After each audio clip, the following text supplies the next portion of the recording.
How can you sleep so peacefully by keeping your hard-earned money in the banks? What if over the night you find your bank account nil or the bank itself is closed? ऐसा नहीं होगा ना? Yeah, I know you are confident enough that it won't happen. लेकिन कैसे? Hi, I am Atrahi. In this video, we will learn how exactly banks operate, how RBI is protecting our money deposited in the banks, from where RBI derive its powers from.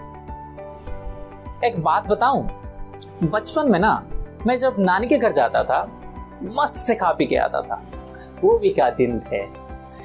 ऊपर से आते वक्त नानी हाथ में कुछ पैसा भी थमा देती थी। आपके साथ भी हुआ होगा। ये बैंक्स भी कुछ वैसे ही है। We deposit our money in the banks. They keep it safe and secure.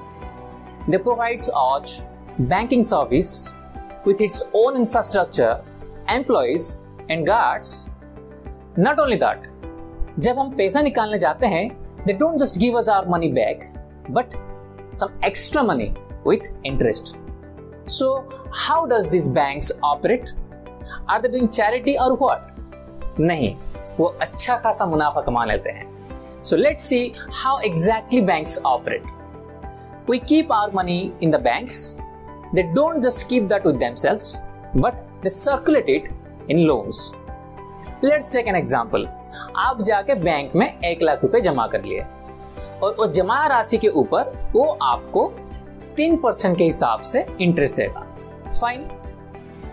अब मैं जाऊंगा कुछ लोन लेने के लिए। मान लो वही 1 लाख का लोन ले रहा हूं। वो मुझे अभी 12% का इंटरेस्ट चार्ज करेगा। मैं जो 1 लाख रुपए लिया हूं वो तो मैं चुका दूंगा और वो आपको भी वापस कर लेगा। लेकिन बैंक को क्या मिला ना, मुझसे लिया 12,000, आपको दिया 4,000 और बाकी 8,000 बैंक का। Not only that, banks park their surplus money in the security instruments.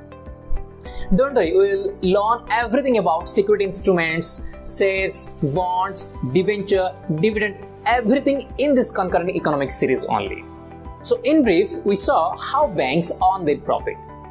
अगर मान लो कोई बैंक आपको ठीक से इंटरेस्ट नहीं दे रहा है, अब मैं जाऊं तो मुझे लोन ही ठीक से ना दे रहा है या फिर हमारा पैसा ही लेके भाग जाए, तो अगर कोई भी बैंक डिपोजिटर्स के खिलाफ काम करे या फिर उन्हें नुकसान पहुंचाए तो आरबीआई उसे बंद कर सकता है। हाँ, RBI has that power to shut the bank down and that's how RBI is protecting our money deposited in the banks. Fine, but where does RBI derive its powers from? चलो उसे समझने के लिए थोड़ा क्रोनोलॉजी को समझ लेते हैं। In 1934 RBI Act was passed. उसके तहत 1935 में RBI एस्टेब्लिश हो गया and in 1948 RBI Transfer of Ownership Act के तहत it became fully owned by the government.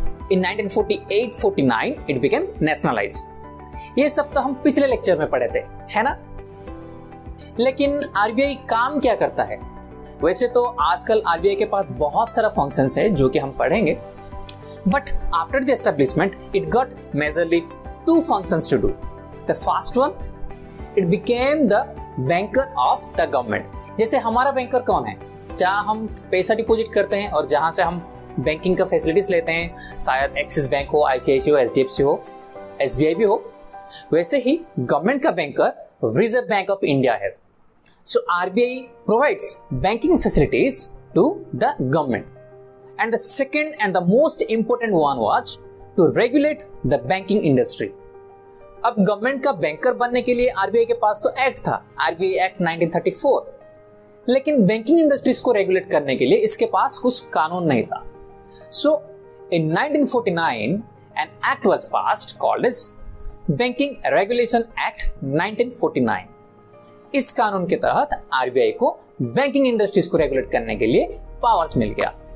For your exam, always remember one thing: RBI derives its powers from 2 acts.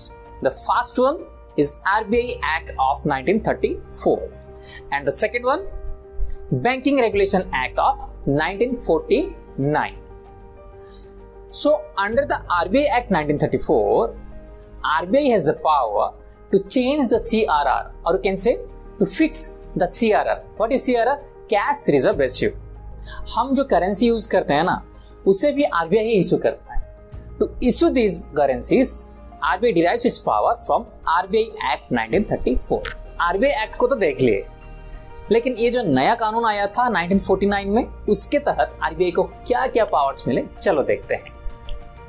अब कोई company India में bank खोलना चाहे तो RBI is the authority to give it permission to open the bank.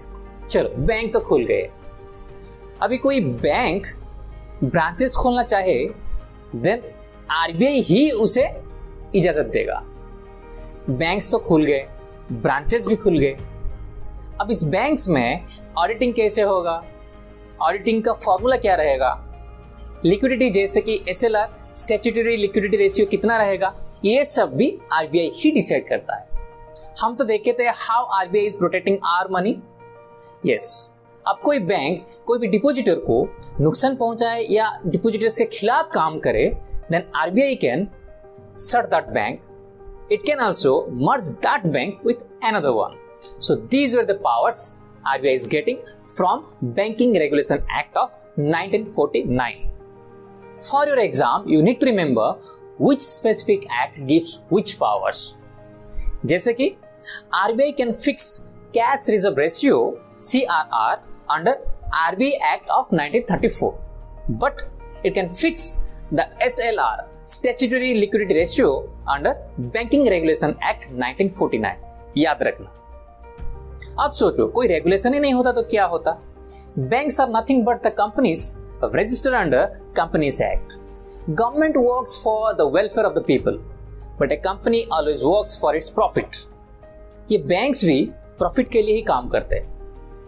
Only businessman industries को ही loan मिलता. बड़े बड़े tier 1 cities and metro cities में ही इनका ब्रांचेस खुलता. ना कोई किसान को, ना ही आप और हमें लोन मिलता.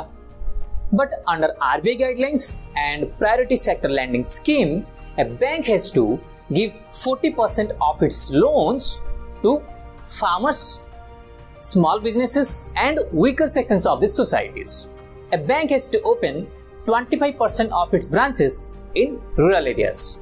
So in a nutshell, we can say the Reserve Bank of India is playing the major role in financial inclusion of our country. If you don't know what exactly financial inclusion is, then ask me in the comment section, I will explain it.